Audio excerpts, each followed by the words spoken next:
Episode 56 pp. January 26, 2024. New York State PurpleAir monitors. Newsletters, UK Clean Air Night. In Episode 56 pp. 1. A Guardian article January 26, 2024 on wood stove pollution. 2. A PurpleAir newsletter on a New York State effort to hand out PurpleAir monitors in many counties of New York State. 3. Highlights from an Environment and Human Health Incorporated (EHHI) newsletter article about some Scottish pediatricians' report on the health effects of wood burning on children. 4.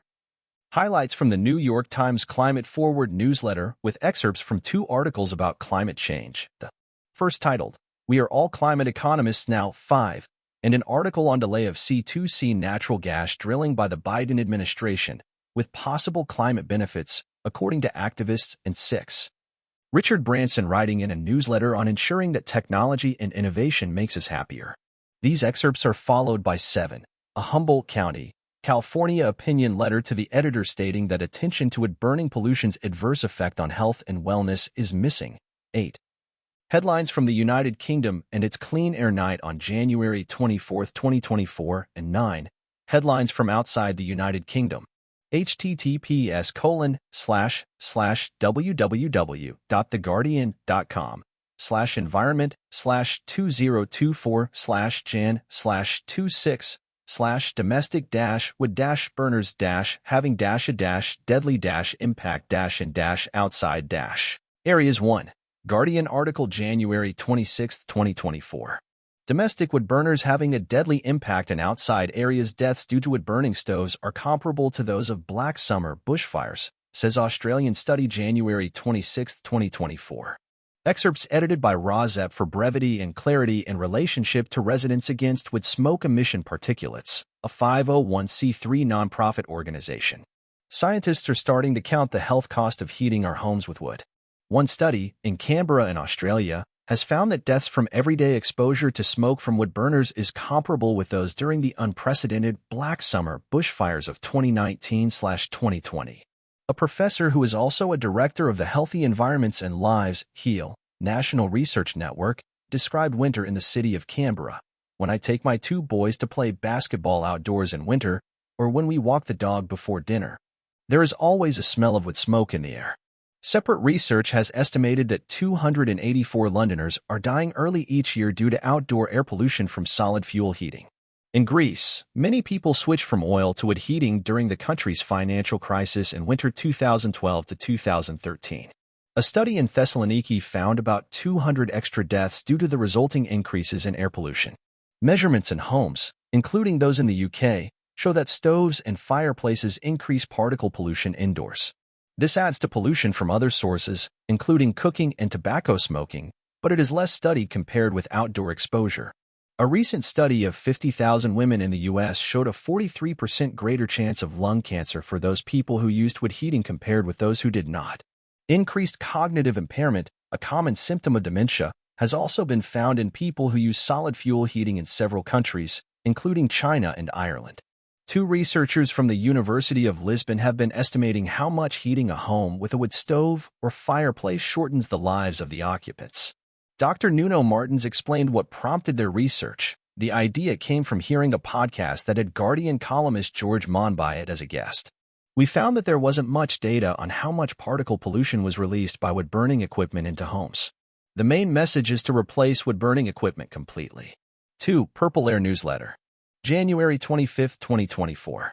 Excerpts edited by Rozep for brevity and clarity in relationship to Residents Against Wood Smoke Emission Particulates, a 501c3 nonprofit organization.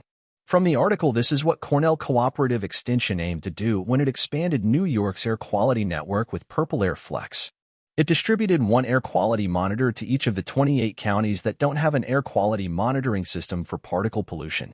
To date, CCE has installed PurpleAir Flex in all 28 counties: Allegheny, Cattaraugus, Chemung, Chenango, Clinton, Columbia, Delaware, Franklin, Fulton, Genesee, Herkimer, Jefferson, Livingston, Madison, Montgomery, Orleans, Oswego, Otsego, Saratoga, Schenectady, Schoharie, Schuyler, Seneca, Tioga, Washington, Wayne, Wyoming, and Yates.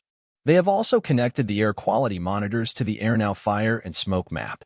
Case study: How PurpleAir helps monitor New York air quality. December 18, 2023. Topic: New York air quality industry. Air quality technology website, PurpleAir.com overview.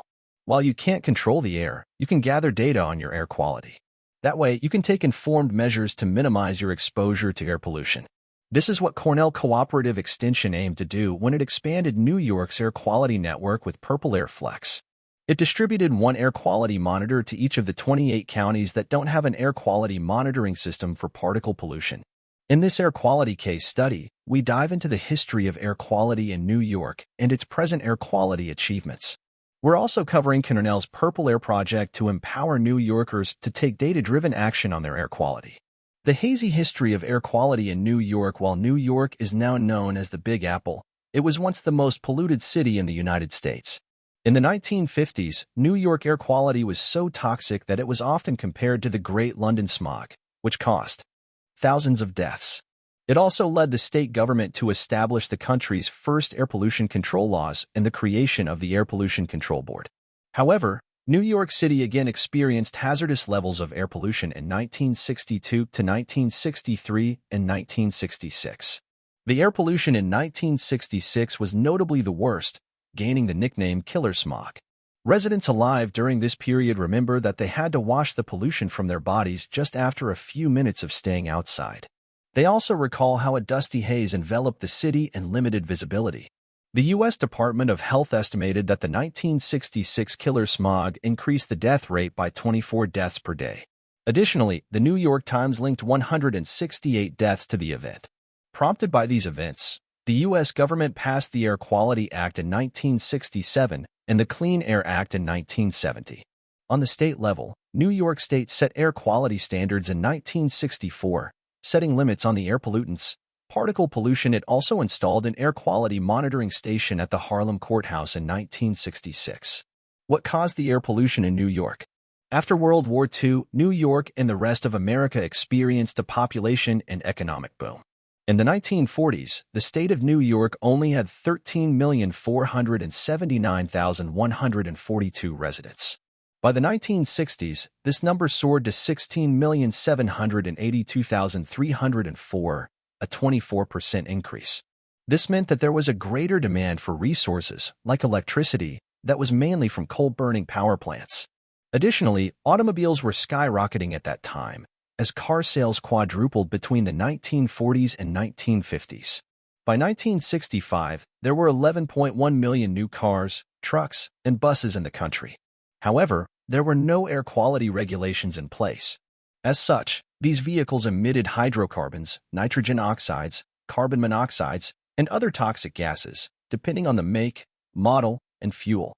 Worse, New York was a major manufacturing center during this period, producing anything from sugar and oil to pharmaceutical drugs and machines. This also meant high levels of hazardous aerosols and deadly substances. In addition to this, New York was experiencing temperature inversion during the 1960s killer smog. Consequently, air pollution from all the sources listed above was trapped for longer periods of time, worsening the air quality. Air quality in New York today. New York air quality today has improved by leaps and bounds. According to the New York City Community Air Survey, the following air pollutants have decreased since 2009. Fine particulate matter, PM 2.5, by 40%. Additionally, the American Lung Association has awarded the majority of the counties under the New York State with air quality monitoring stations a passing grade. 75% of the counties with ozone monitors have either an A or B grade. 56% of the counties with particle pollution monitors have a passing grade despite the New York air quality.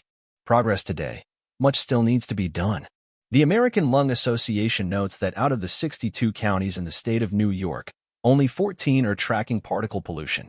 More than that, New York City still faces problems from its primary sources of air pollution: wood burning, electric energy generation. How Cornell University is helping New York air quality with PurpleAir air quality monitors. When Canada's wildfire painted the New York skyline yellow last June 2023, many realized that we still needed to continue fighting against air pollution. And Cornell University was one of the institutions that rose to the occasion. The Cornell Cooperative Extension, CCE, is a part of Cornell University that aims to implement lessons learned inside the classroom into real-world situations. It does this by connecting students and educators with communities across the state of New York. In doing so, they hope to help improve lives, local businesses, towns, and cities. As such, when it discovered that 28 of the 62 New York counties didn't have an air quality monitor that tracked PM 2.5, it established an air quality program to provide each county with one PurpleAir Flex. PurpleAir air quality monitors are widely recognized in the scientific community for their hyperlocal and highly accurate air quality data. Not only that, but they also have one of the most comprehensive air quality networks that can easily be accessed through its free online air quality map. With it, individuals and communities can make data-driven decisions that can reduce their exposure to air pollution. In fact, an air quality study on wildfires found that people are more likely to take preventive action against wildfire smoke when they have easy access to the air quality data in the area. Another benefit of the PurpleAir air quality monitors is that the Environmental Protection Agency uses their air quality data for the fire and smoke map. The map serves as a vital resource for areas affected by wildfire smoke. By providing the 28 counties with a PurpleAir Flex monitor, CCE aims to strengthen New York's air quality network. At the same time, they hope to provide New Yorkers with real-time information so they can make timely data-driven decisions. To date, CCE has installed PurpleAir Flex in all 28 counties: Allegheny, Cattaraugus, Chemung, Chenango, Clinton, Columbia, Delaware, Franklin, Fulton, Genesee, Herkimer, Jefferson, Livingston, Madison, Montgomery, Orleans, Oswego, Otsego, Saratoga, Schenectady, Schoharie, Schuyler, Seneca, Tioga, Washington, Wayne, Wyoming, and Yates. They have also connected the air quality monitors to the AirNow Fire and Smoke Map. The CCE Air Quality Project was developed with the help of Ecosystem Health and College of Veterinary Medicine, the Cornell Atkinson Center for Sustainability, and the New York State Association for County Health Organizations. The next time we have wildfires and smoke, and it will happen again, all of us will be very glad that these sensors are in place. Now, we'll get more localized, tangible, complete, and readily accessible information, explains Keith Tidball, Assistant Director of CCE and a Senior Extension Associate. About PurpleAir. Since being founded in 2018, PurpleAir has dedicated itself to providing highly precise air quality monitors that track hyperlocal air quality levels in real time. In doing this, PurpleAir is empowering community scientists and helping to facilitate social change through accessible air quality data for all. By working together, everyone is more informed and able to make changes in their local communities. Glasgow Doctor: Wood burning stoves are harming children. 3. United Kingdom, Scotland. Environment and Human Health, Incorporated, EHHI, Newsletter. January 25, 2024. ROSEPView. Environment and Human Health Incorporated, EHHI, is a 10-member, science-based nonprofit organization composed of physicians, public health professionals, and policy professionals.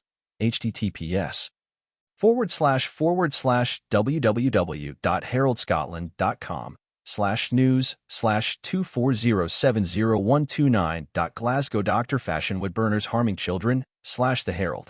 January 24, 2024.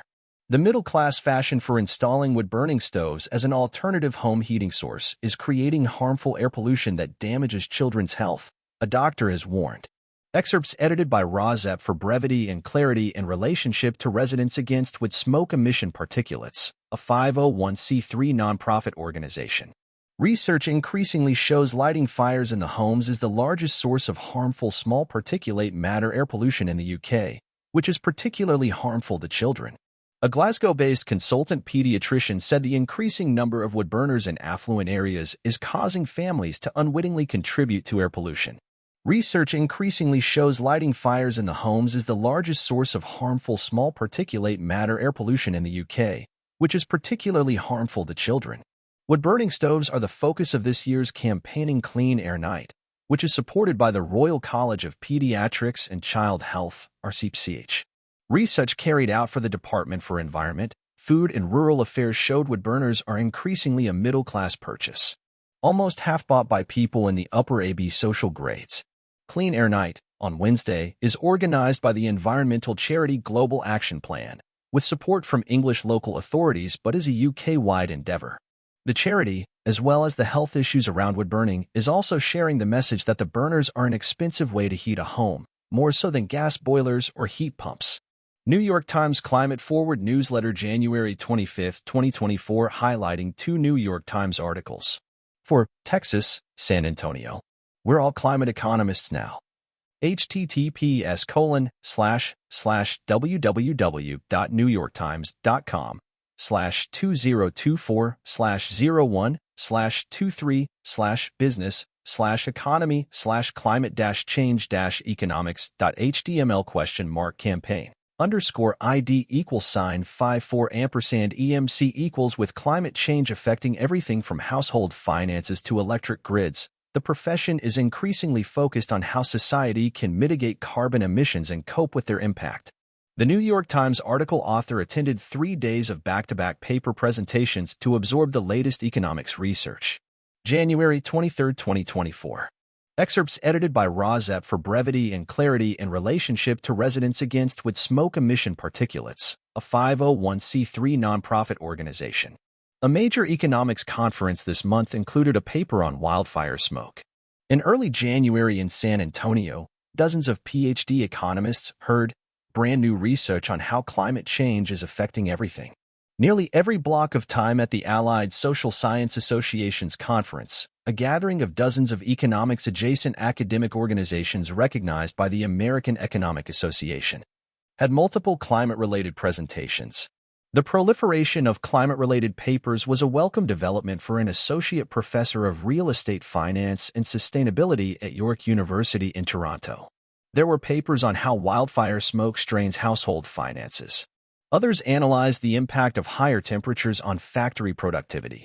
According to the president of the American Finance Association, half the papers were about environmental investing. The incoming president of the American Economic Association chose an environmental economist at the University of Chicago to deliver the conference's keynote lecture. He focused on the global challenge of shifting to renewable energy and the potential to alleviate air pollution that is particularly deadly in developing countries like India and Indonesia. Heather Bauschy, a member of the White House Council of Economic Advisers, moderated a panel on the macroeconomics of climate change and said, "We're all climate economists now."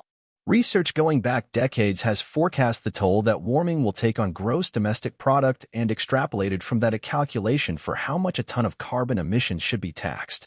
Setting a cap on carbon emissions and creating a market for trading permits failed in 2009 under the weight of determined opposition.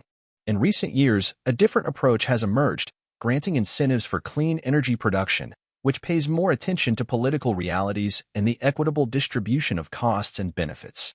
Newcomers to the field are learning how to wrangle geospatial data from weather satellites, temperature sensors, and historical rainfall records. EconJobMarket.org shows that 5.5% of ads mentioned the phrase climate change in 2023. That was up from 1.1% in 2013.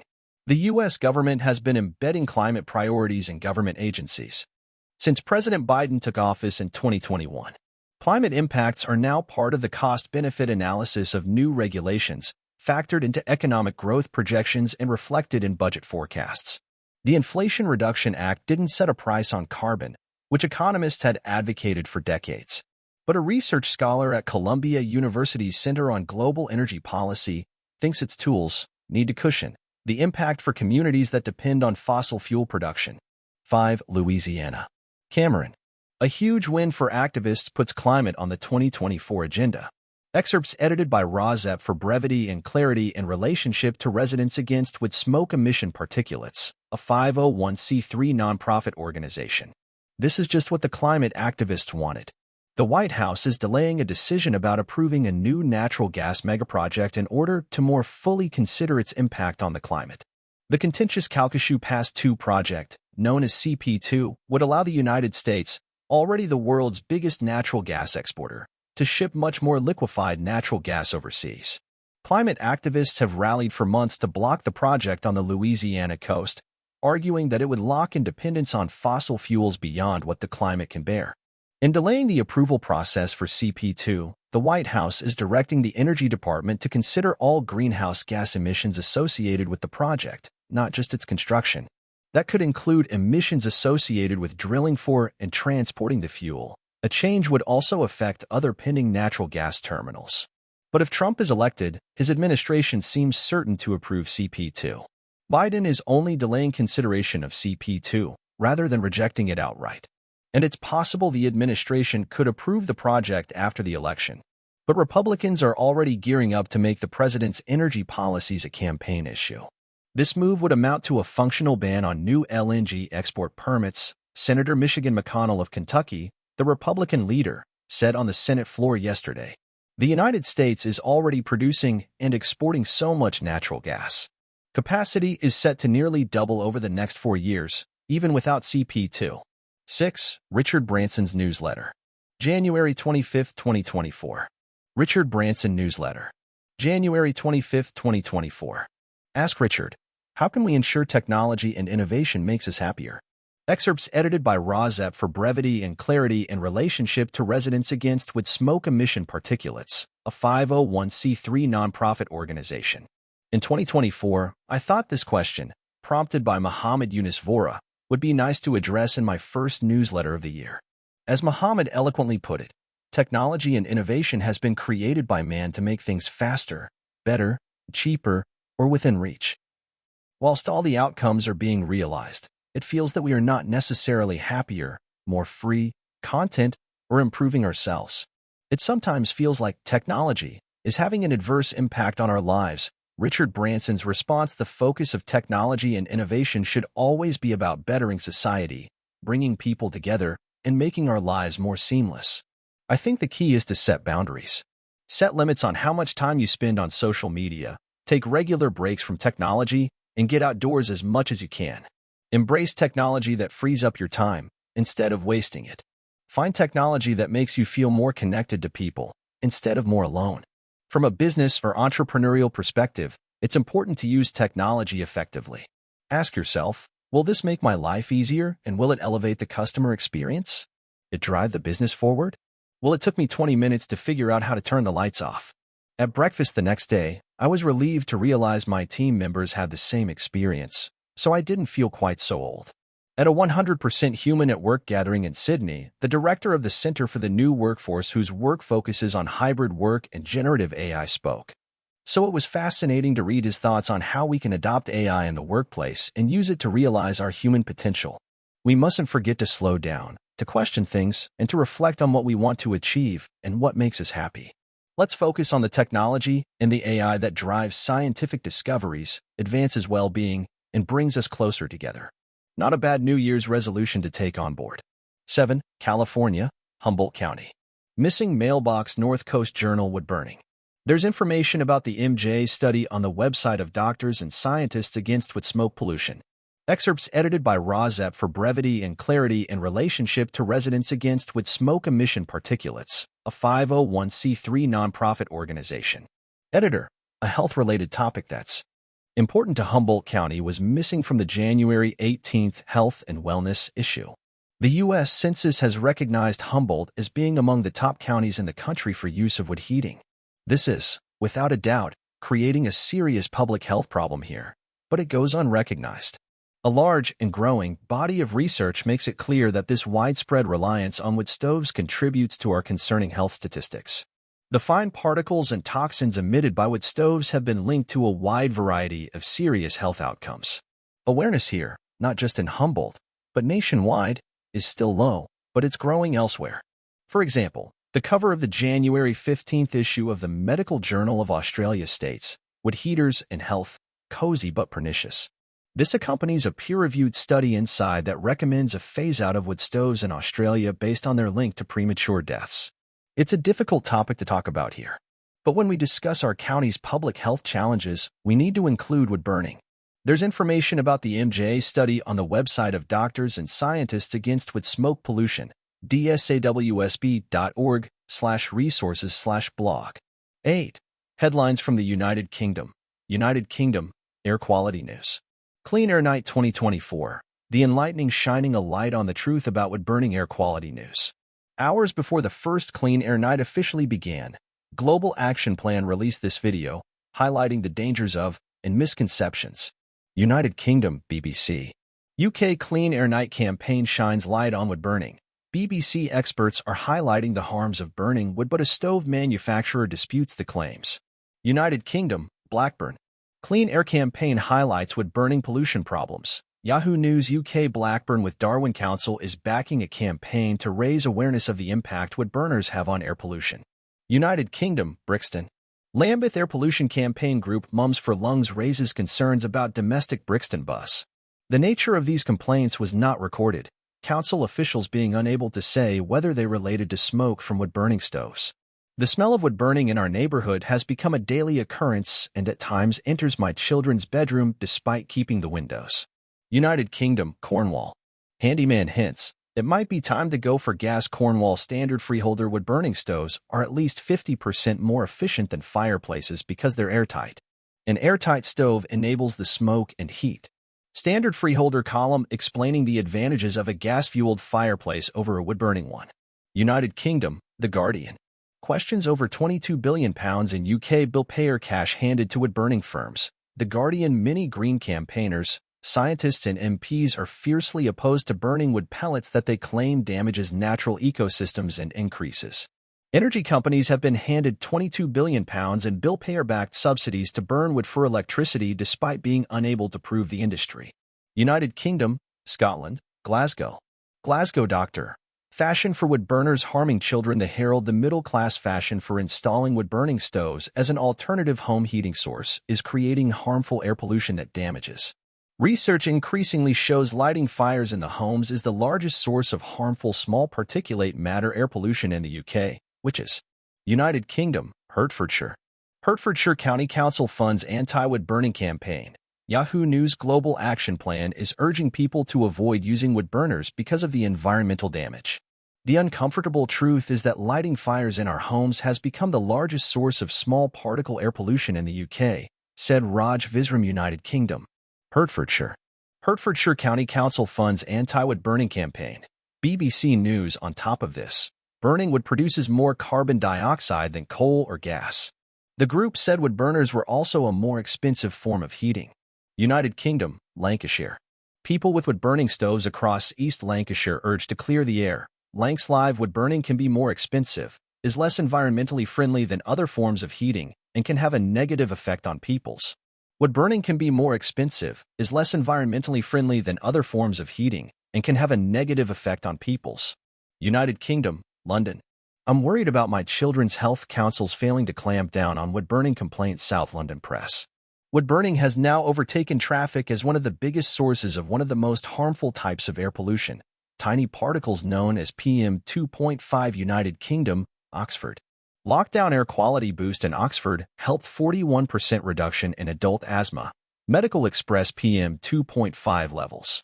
This is an important study to help us better understand elevated levels of nitrogen dioxide. PM 2.5 and PM 10 contribute towards. United Kingdom, Pembroke. Handyman hints, it might be time to go for gas. Pembroke Observer. Not that I've succumbed to the cries from the anti-wood burning activists, or those who see owners of wood fireplaces and wood-burning stoves as evil contributors to air quality. But from what I've been observing lately, burning wood is kind of a thing of the past. United Kingdom. Watchdog issues major warning on wood biomass burning, referring to Drax. UK government watchdog issues major warning on biomass burning. An artsy recent analysis by Cut Carbon Not Forest shows that relying on bioenergy will undermine the UK's energy security because it relies on imports of wood. United Kingdom. Yahoo. Clean Air campaign highlights wood burning pollution problems. Yahoo News UK. It is run by Global Action Plan, which campaigns for cleaner air across the UK. Burning wood in closed stoves and open fires causes air pollution. In United Kingdom, Yorkshire. Clean Air Night to promote awareness of smoke pollution. Yorkshire Bylines. The first ever Clean Air Night aims to shine a light on the uncomfortable truth about wood burning. 9. Headlines from outside the United Kingdom. World. Wood burning not sustainable. Wood burning sustainability cannot be proven. Government report finds proactive investors wood pellets used in power stations and the environmental impact of burning them. Burning wood releases as much or sometimes more CO2 into the dsawsb.org/resources/blog California. Redwood City. Firefighters respond to battery fire inside a Google office building in Mountain View, Redwood City. Pulse. Firefighters entered the one-story building, saw smoke, more fire/wildfire. Air District strongly discourages wood burning over New Year's. Colorado, Boulder County. Agriculture and irrigation ditch burning plan January 29th through April 30th. Boulder County. Smoke from prescribed fires may affect your health. The Colorado Department of Public Health and Environment with Smoke and Health webpage, and the Hawaii state steps up air quality testing as debris removal proceeds in Lahaina. Civil beat the air monitors around Lahaina and Olawalu measure fine particulate matter called PM 2.5. The monitors are designed to register particles that Illinois, Chicago.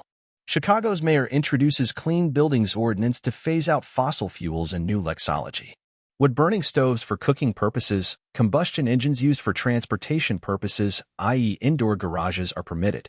Under this. Massachusetts, Boston.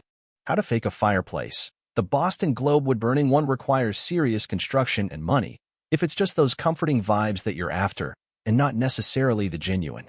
Pennsylvania, Parksburg. Keystone Valley Fire Department wood-burning stove. Ambulance 8. One's crew stood by for the safety of the fire personnel on scene. The incident was placed under control ashort. Utah. Search for air quality solutions continues at annual Utah Tech Week event. Fox 13 News, specifically with PM 2.5. We have highly elevated B readings during the winter, known as winter inversions, and then during the Vermont. Randolph. Heartbreaking blaze at Grange, the White River Valley Herald of Randolph. The largest remaining grange in Vermont was heavily damaged in a weekend fire after its wood-burning furnace malfunctioned. Smoke was rolling out. Washington, D.C. How to build a fake fireplace. The Washington Post: while installing a real wood-burning one requires serious construction and money, if it's just those comforting vibes that you're after, and not. Canada, British Columbia, Comoxclee. Winter air quality remains concern for coastal communities with small improvements. My Comox Valley now. Wood-burning appliances. The Comox Valley adds they do not monitor, however. They add the best way to lower particulate is to lower wood smoke. The district offers up to $1,800 for switching from a wood stove to a heat. Canada, Manitoba, Winnipeg. Letters, January 25, 2024. Winnipeg Sun Guilbeault has expanded his green campaign to banning wood-fired pizza joints. What is next? Will he ban wood-burning fireplaces or wood-burning?